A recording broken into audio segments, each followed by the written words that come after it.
Welcome everybody. Gary Neville is back from the USA, and here is the newest edition of his podcast from the Etihad Stadium, where Manchester City have beaten Liverpool 3-0. They've beaten them, Gary, thoroughly. Yes, emphatic. A really good day for Manchester City. And look, before the game, I don't think there was anybody that was walking into this stadium with any great knowledge of what the score was going to be. I think just seen Michael Richards after the game saying that he was intrigued before the game. I think I was something similar. I actually thought and said that Liverpool, I fancied Liverpool just to sort of nick it. I thought they'd have too much for City up front. I thought that Liverpool's centre-backs would handle Haaland. But it was a really bad day for Liverpool. We'll come on to that shortly. I think the first thing to start on today is Pep Guardiola's 1,000th game. I think I scored in Sir Alex Ferguson's 1,000th game at Manchester United. You did, Champions League game, Lyon. Yeah, I scored. That's an incredible achievement, eh? And you just think about greatness. I mean, Pep Guardiola is a great, great manager. 1,000 games. I think you said, did you say 716 wins? Yeah, wins, which is 71%, win rate, which is just obscene. And this isn't his greatest team or his best team that he's had in those 1,000 games. You think about the team he had at Barcelona, which is probably the greatest team of all time, and then the treble-winning team here and the title-winning teams. But what his team have done today is give them a glimmer of hope going into a November international break. That they're 4 points off Arsenal. They've got experience. They've got a few players who've been around the block, and they've got a manager who knows how to win. And if I was Manchester City right now, and I'm sure Pep Guardiola knows how to win titles more than any of us, he'll be just thinking, let me hang on Mikel Arteta's shoulder come March. Let me be close enough to him to apply that pressure. He's the one you wouldn't want near you. And today, for me, the whole fixture was around who's going to emerge, who's going to come out of this match thinking that they can challenge Arsenal, who's going to be the team that think they can get close enough to them. And I thought it would be Liverpool. I think City have been inconsistent, but I was badly wrong. And Pep Guardiola's 1,000th game was a really good one for him and his team. So, if you say, and most people agree, that this isn't his kind of premium team. No, it's not. How do you categorise them? There isn't a David Silva, there isn't Kevin De Bruyne, there isn't Aguero, there isn't a Yaya Toure, all of these great players he's had. How do you sum up what this team actually is? I mean, it's a team I actually like watching. I mean, it's imperfect. It's teams that you've seen, particularly here and at Barcelona, were like clockwork. I mean, it's very difficult to maintain what Pep Guardiola was achieving at this club and at Barcelona, because I didn't see as much of his football in Germany, so I'm not going to comment on Bayern Munich. But you're talking about some of the most beautiful football that you'll ever see, to the point of, like, you come into games knowing the outcome. Whereas when I watch City now, you're not quite sure of what's going to happen today, being a perfect example. But they are imperfect. They're a lot more physical. They've got Haaland up front, who is devastating. But again, he's not smooth in the way in which he plays, but he's an absolutely brilliant player. Nico Gonzalez in midfield. I mean, Bernardo Silva and Foden are still playing great football. But they're very different. They're very different in terms of, they're not as methodical in terms of their sort of combinations and passes and the way in which they link. They're not as good playing out from the back through their goalkeeper or their back four, but they're still a very good side. And it feels like a team that, Pep Guardiola's staying here to build another great side. And I don't quite think they're there, but what they do have is some players, you look through the spine of the team in Guardiola and Stones, Diaz, Rodri, Foden, Bernardo Silva and Haaland, and the goalkeeper, who know how to win. So if they can keep those players together and somehow, keep some momentum going and get close, they're going to be really, really dangerous towards the end, just through their experience. But it is an imperfect team. It's a team that you don't feel is as consistent and reliable as the one that they've had previously. And that's understandable. You'll never see me criticise Manchester City over this period, because through the period I was at United for 20 years, there were 2 or 3 seasons where you needed a transition to be able to build another side, and Sir Alex Ferguson did that. And when you keep a manager for so long, we were conditioned about 10, 15 years ago to say, you couldn't keep a manager anymore for a period of time and have success like it happened with Arsene Wenger, Sir Alex Ferguson, Bill Shankly, Bob Paisley. But you can. You can. Pep Guardiola, Jurgen Klopp, even Mikel Arteta. I mean, he's not had success yet, but he's been there for 5 or 6 seasons. So it does prove that if you have consistency in a great manager, you can deliver, continual success. And Look, this is going to be interesting in this next 6 months of what happens with City. I would say there's still quite a lot of work to do to convince me that they're going to win a title. I think Arsenal are the better team, but they're the one team that I wouldn't want and the one manager that I wouldn't want on my shoulder going in down the back straight. Just a quick word, if you would, on Jeremy Doku, who you made your man of the match Yeah. today. I mean, he's a beautiful, sort of glitzy player, isn't he? Do Yeah. you think there's substance there? Oh, steady. You can't hear me. There's a lot of viewers who prefer that option. Would you say he has substance to go with that glitz? He's Doku? he's one of those players that I would describe as being a nightmare to play against, but probably a nightmare to play with, because you don't know what he's going to do. He sometimes holds the ball when he should release it. He sometimes releases the ball when he should hold it. He's inconsistent with his final cross or his pass or his shot. But you can never, ever doubt his courage. And you think about the kid in the street that basically gets told to go and dribble and take players on. That's what I love about Doku. And today, I thought he was devastating in that game. In a game where Liverpool's tactic was to try and sit deep, be compact, be narrow, he's perfect, because he does have the ability to unlock a defence that's deep lying, who's got lots of players behind the ball, take not just one player on one-on-one, he can take two on and slip through the middle of them, and he did that a few times today. I thought it was absolutely brilliant to watch. And I didn't think Conor Bradley did badly against him. I didn't think Conor Bradley had a bad day. I thought he was one of Liverpool's better players. But I just thought Doku today was sensational. He was a difference maker. And, yeah, well done to him. And if he can add that consistency, and it's usually the case that wingers are the most inconsistent players on the pitch, because they have the most difficult job to try and sort of do things that are different and win your team the game. So if he can add a bit more consistency and reliability to his decision-making in the final third and his execution of the pass or the cross, he's got a great chance of becoming a top winger in the world. He just has to improve his intelligence and understanding of the game and, like I say, be more predictable to his teammates and still be as unpredictable to the opposition. I do want to put a special mention for Mateus Nunes, the right-back. I thought and have thought he's a real weakness for City. Every time I see Nunes at right back, and because Nico O'Reilly, he's excellent, Nico O'Reilly, but because he's young at left back, you sometimes feel that City's back four is just going to be more vulnerable. But Nunes has done a really good job out there today. In fact, if you said to me, name a second player for City on the pitch, I think he'd probably be out there in terms of sort of where I would place him. I thought he was really, really good today, and I think we're quick sometimes in our positions to say that a player isn't at the level, and I'm sure City fans have looked at it and thought, well, is he good enough? Can he? Why is he playing right back? We signed him as a midfield player, but he's doing a good job out there. And certainly today, I thought he was excellent, and I think he deserves a mention. Okay, so Liverpool, they beat Villa, they beat Real Madrid. There was a sense that all was well again. What's not well?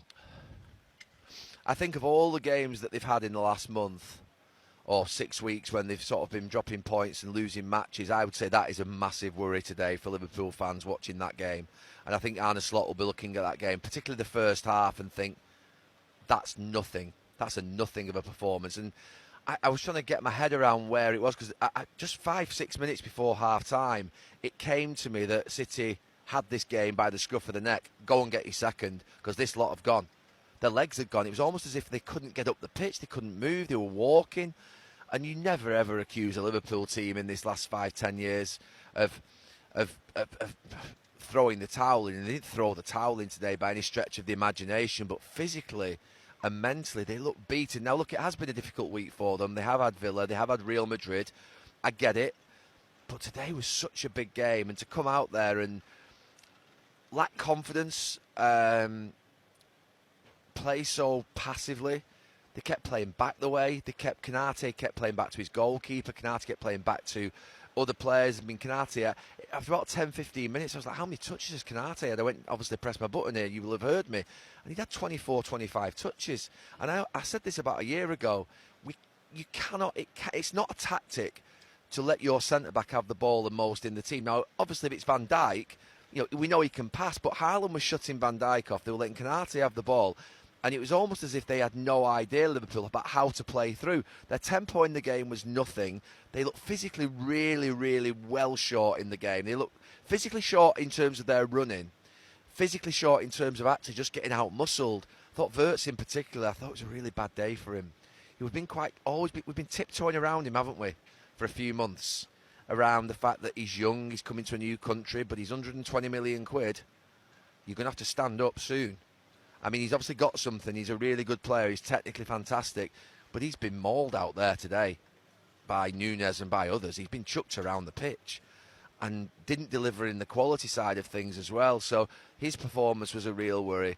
But physically, I was worried. Physically, I'd be worried if I was Arne Slot looking at that team. There's a few of them look like they can't run. And I always think that when you go on a losing streak, you start to doubt everything. And that's wrong, because obviously there's some excellent players out there with great attitudes. So it's not a time to sort of throw the baby out with the bathwater here. But Arne Slot's going to need this next week just to sort of reflect, look at what he's got, look at sort of how he sort of sets up post-international break, and think about how he fixes the problems, both going forward and in defence. They look terrible at the back. I thought they got messed around today. I thought it looked like City could score. Lots of goals. They weren't good enough up front. The combinations weren't there. Salah isn't in great form. Wirtz is a problem. Let's be clear. Let's just call it as it is. It's an issue. He's 120 million quid, and he's, to be fair, I said a few weeks ago about Kirkes that he looks like a little boy out there. Today I thought Wirtz looked like a little boy, and that can't be the case. He's a German international of great standing, and he looks well short in respect of what you'd expect in a top physical Premier League match. So they've got to get him up to speed. They've got to get that sort of little bit of tenacity into him, and that little bit of something that means that he'll start to get into form. Because what they have to do is stick with him and persist. But they've got to find a way to get the best out of him. You've got Ekitike, it was challenging for him today. I don't think he got the service. Isak sat on the bench and obviously didn't come on. Yeah, problems all over the place. And he's got to identify where. Can they still be a part of it, top end? I'm going to say yes, just because I think that if it clicked, something could happen. They've got basically firecrackers in that dressing room. They've got world-class players, and they've got big characters. Alisson, Van Dijk, Salah are huge characters. They're Premier League greats. So if they can just pull it together with the manager who's obviously had a great first season, and the young ones can start to gain some confidence. I'd put Robinson as well in terms of the experience that he's got, and McAllister into that second band of players who've got experience around Van Dijk, Alisson and Salah. But at the moment, there is a worry. And today, it looked like a team in the first half that physically and mentally was short. But another thing that, and sometimes it can happen, it looked to me like they concentrated. And I might be completely wrong, because how would I know what they've worked on in the last 24, 48 hours?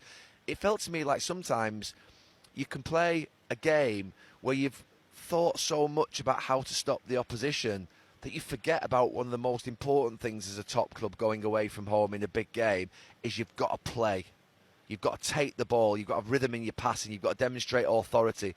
When you're in playing that first 5-10 minutes away from home in a big game, you're sending a message in that first 5-10 minutes to the opposition players and the ground, the stadium, the 50,000-60,000 people in here, that we are ready to play and come and take you on at your own game and be able to sort of stand up and be counted. Liverpool shrunk, I felt, in that game in the first half. They shrunk. And I could never accuse them of that. I thought it was a really, really poor performance. It was one of the worst that I've seen from a Liverpool team for a long, long time, in terms of them being sort of insular and sort of just a little bit, not scared, but a little bit sort of like they didn't know what to do. And yeah, I think it was a worry. Second half, they got a little bit better, but do you always get a little bit better? I actually would have expected to see substitutions at half time. I think it was worthy of 2 or 3 of them coming off and doing, but Arne Slot's, very experienced. I could understand why he maybe said to the players that are out there first half, get out there and give me a better 10-15 minutes than that, or else I'll make changes. And he did that, but yeah, the third goal was a killer for them. They might point towards that Van Dijk header in the first half. I thought it definitely should have been a goal. But I think from what Van Dijk's just said on here, he said, I don't want to really talk about it. And I think that's the right approach. When you've lost 3-0 and you've been well beaten, don't whinge about a refereeing decision. But I do think it would have made a difference, and I do think it was definitely a goal. I don't think it affected Donnarumma at all where Robertson was. So that, they maybe feel hard done to with that. But they need to basically go and have a good look at themselves, because they've hit high standards, that team, and a group of players who know how to win things, and they'll know that they're nowhere near at the moment. Arsenal are still top of the league. After a night I was at Sunderland last night, Gary, and I'd forgotten, I haven't been there for 9 years. Yeah. What a fabulous thing they've got there. It's a great football stadium. Their people are so invested in that team. They were terrific, and they took points from Arsenal. I presume you saw most of the action. I saw most of it before I went and watched Richard Ashcroft, and I didn't see the final goal. But I can imagine, obviously I've seen it since. Brilliant for Sunderland. I thought it would be awkward for Arsenal. I don't think there's any shame whatsoever in Arsenal drawing that game. I think that you'll always feel that when you're winning as a big club and then a team equalises against you, it's a sucker punch. You feel like it's a killer for you. But you're not going to have it all your own way during a season. They've been sensational, Arsenal, in this last 6 to 8 weeks. But that was a game that always had a little bit of a sort of banana skin around it. It just felt that way. Sunderland, the way in which they set up defensively, they're very well organised. They've got a real threat going forward. They've got a momentum in the stadium. The fans are with them. They're back in the Premier League.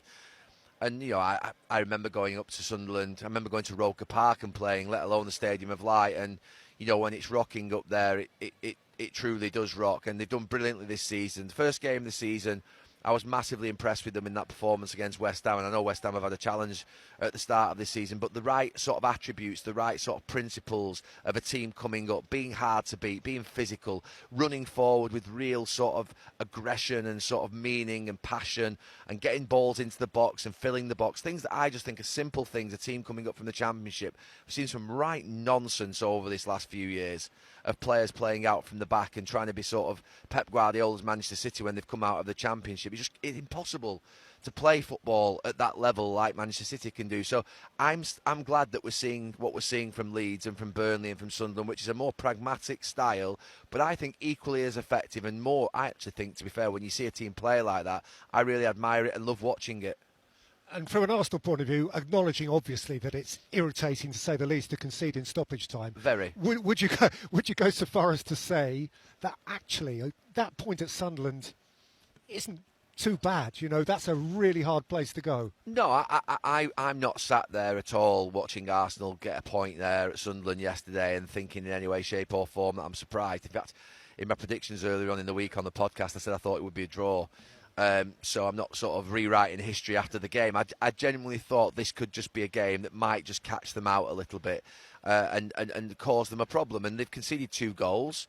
They've conceded a goal in the last minute. That'll hurt them because they're a proud team defensively and they're a great side defensively. But they've got to accept that then just, it's a Premier League, it's a marathon, not a sprint, and there are going to be some bumps along the way. And I just think that was one of the bumps that you get.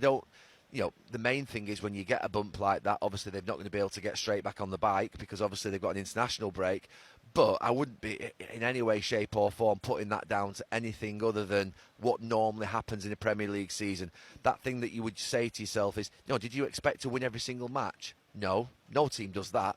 Manchester City at their very best haven't gone through a season winning every single match. You're bound to drop points.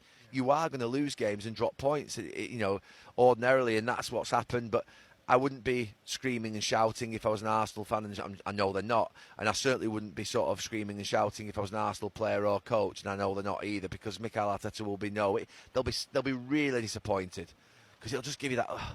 When you lose a game like that, when you draw a game like that with a goal in the last minute, it's like having a cloud over your head. You try and forget about it in the next 24, 48 hours, but it just comes back and you think, and you just gives you a bit of a sickly feeling. But it's normal. That's what happens to teams that are proud, that are used to winning and want to win a league. They should feel like that, but it's important that when they come back in a couple of weeks, they get after that 3 points and win the next game. The other big winners at the top end this weekend, a couple of obviously high-profile draws, but Chelsea got a win. They had Wolves at home, and Wolves are the story club this weekend. They've got rid of one manager. They had a caretaker in charge yesterday, and Rob Edwards has chosen to cash in a promotion race with Middlesbrough for a relegation scrap with Wolves, which is his club.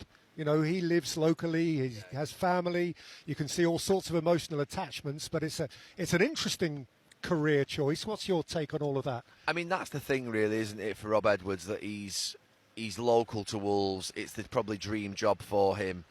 And he wouldn't have wanted to hand his notice in at Middlesbrough and exit there lightly. I mean, Middlesbrough will be absolutely furious and they'll feel badly let down, the Middlesbrough fans. A great club that I'd like to see back in the Premier League at some point in the future because of just generally my memories of playing up there and knowing how those great Brazilian players, other players that they had, Gaza and Mercer and all the others.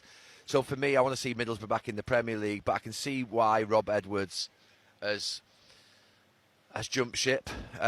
He probably will say when he finally speaks and he is appointed that this is the only job that he would have done so, and he'll be apologetic. He'll feel like he's letting, sometimes in life you're making a decision which is right for you and your family and what you need, and you have to look after number one. I know people talk about loyalty, and loyalty is very important. I stand by it, trust and loyalty, but if you get an opportunity for something that's so brilliant for your life and for your family, then not many people would turn that down. I think if Middlesbrough fans can probably try and understand that, as much as it won't help them right now, get over the disappointment and the feeling of being let down, I think they'll probably recognise that Rob Edwards is a Wolves fan, and if someone was offered the Middlesbrough job and it was their dream job, they'd expect that person to leave and go and take it, and they wouldn't think anything of it.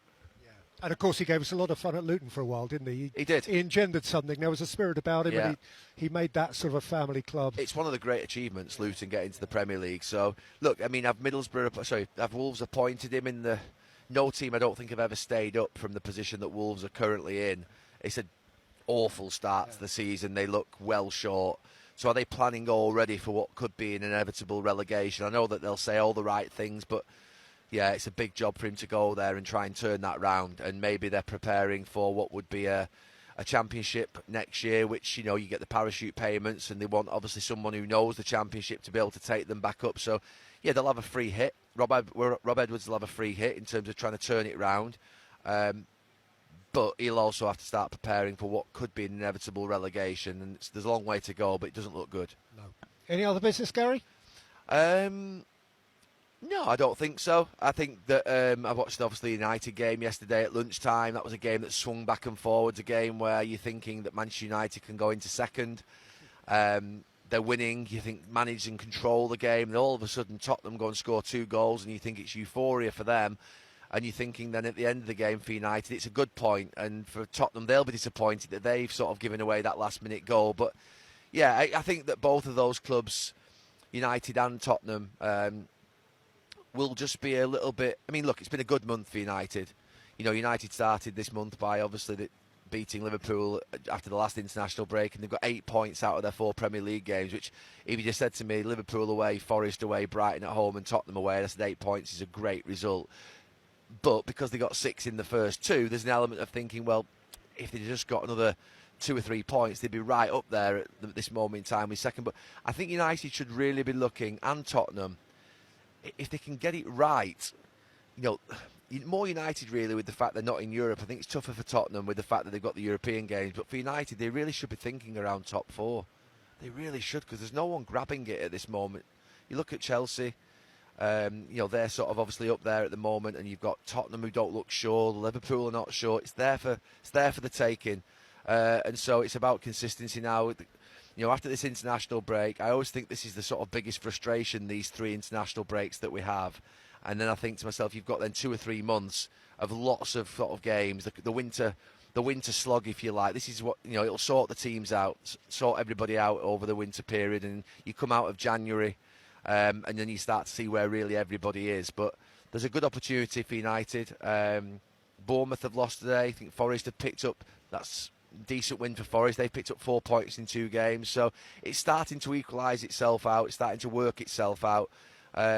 But interestingly, I think today the big story obviously is Pep Guardiola's 1,000th game, and that City are within 4 points of Arsenal, and they've dominated the champions. And Arne Slot's here doing his interview now, and I think he'll be very worried tonight.